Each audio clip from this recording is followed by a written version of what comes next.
गुरुवन नमोस्तु। महाराज जी, ये विद्यार्थी हैं और ये मिथ्यात्व को जानती हैं कि, और उन्होंने मिथ्यात्व का त्याग भी किया है, और ये कह रहे हैं कि एक बार हम घूमने गए तो वहां पर एक पंडित ने मेरा हाथ देखा और उसने कह दिया कि तुम्हें नौकरी नहीं मिलेगी, और जबकि मैं सिविल सर्विस की तैयारी कर रही हूँ।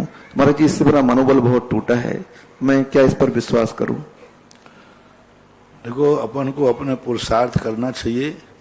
इन ज्योतिष मोतिष के चक्कर में पड़ोगे ज्यादा तो तुम रोटी भी नहीं खा पाओगे, हाँ, सो भी नहीं पाओगे, घर से बाहर निकल नहीं पाओगे।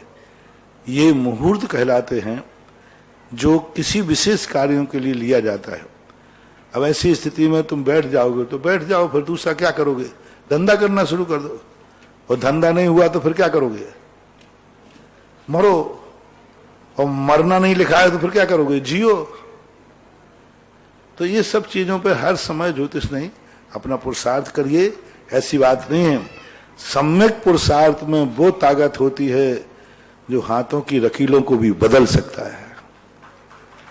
सम्यक पुरुषार्थ में वो होता है जो कर्म की लिखी हुई लीक को बदल सकता है, कर्म को बदल सकता है। जो कर्म उदय में लेके आया है उसका संक्रमण कर सकता है, उदीर्णा कर सकता है, पर रूप संक्रमण हो सकता है।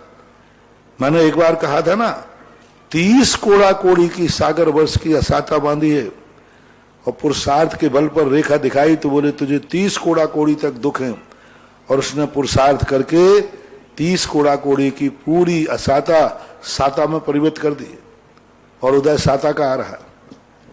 तो अपने पुरुषार्थ में बहुत ताकत है। उदय, उदीर्णा और संक्रमण ये हमारी वीआईपी छूट है।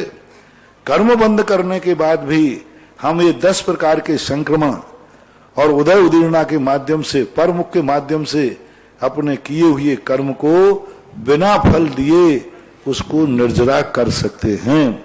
इसलिए हताश न हो, उसको चुनौती स्वीकार करें कि यदि अब ज्योतिष ने कहा है तो मैं इसको झूठा सिद्ध करके रहूंगा और नौकरी पाके रहूंगा।